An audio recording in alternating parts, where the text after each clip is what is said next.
Hi, my name's Ben Long and I'm the artist responsible for this artwork, which is called Stag Scaffolding Sculpture. You join me in Elephant and Castle. We're sort of in the centre of London here. This whole area is a regeneration zone, and as you can probably see, all these old buildings are being knocked down and they're being replaced by new ones. And my sculpture is kind of a symbol of the changes that are taking place in this area.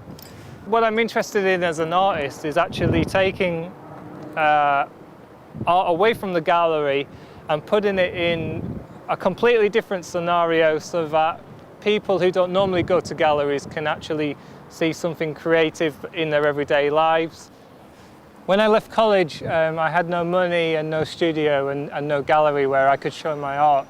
So I had to come up with this idea to create art in the public from relatively cheap materials and actually create an exhibition that was outdoors. This project itself took about 3 weeks to do. Most of the planning is done in the studio for this project, and that took roughly about 3 years, in fact, to do this one, to create all the models so that I can come and execute the piece quite quickly on site. Scaffolding is a really simple construction system. Basically what it's made of is poles like this and couplers like this. You get two types of couplers. One's called a fixed coupler, which creates the right angles that you see at these points here and here. And you get a swivel coupler, which means you can create any angle that you want, and therefore allows me to create the subject of the sculptures.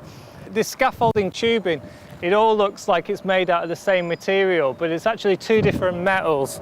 Firstly, you've got the galvanized steel in the base, which is a really heavy, strong material and gives the piece a low center of gravity.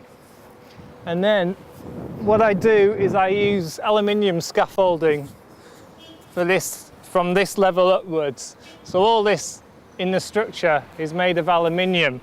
And it's great because it's really lightweight and it's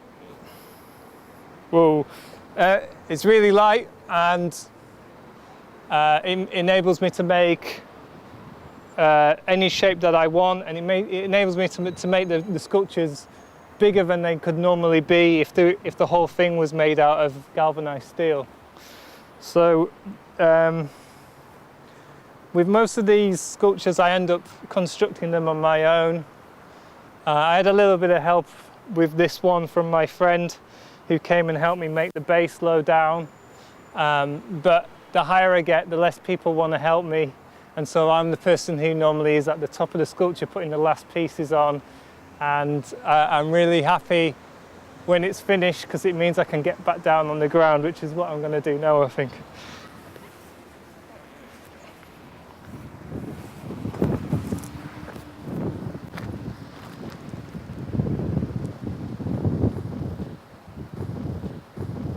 When the time comes for me to take it down, I will be a little bit disappointed because I'm really very pleased with it. But the thing is then I can take all these components and move them to another site and actually make something new from it. So this piece, I think the next sculpture that it will be is a word piece, and I've been doing these word pieces that have an association with like art words, such as, well, literally the word art. There's another one planned which will say sculptor, and then there is the magnum opus, which is masterpiece scaffolding sculpture. And that's going to be probably on the scale of this, maybe a little bit bigger, and it's going to be a two-tier word piece. The top tier saying the word master and the bottom tier saying the word piece. And I'm hoping that it will be literally what it says it is.